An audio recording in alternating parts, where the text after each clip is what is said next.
Thousands of Aqua customers who've been conserving water for weeks now are about to see mandatory orders lifted as early as Monday. Let's hope, fingers crossed. News Channel 9's Alexander Dern joining us now in the studio. All right, Alex, tomorrow has been that date that Aqua's been circling to finish the repair work.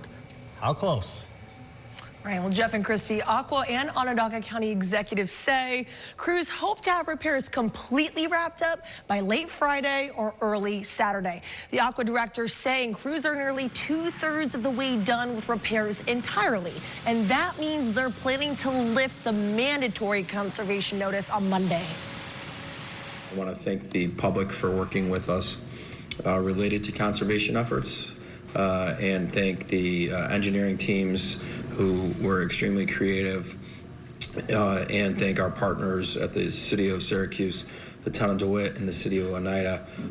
Because of the water system we had, no one was without water. Car washes in the area have been affected by the conservation notice. Now, when I asked about possible reimbursements for the car washes, we were told that there have been no discussions yet. Jeff, Christy?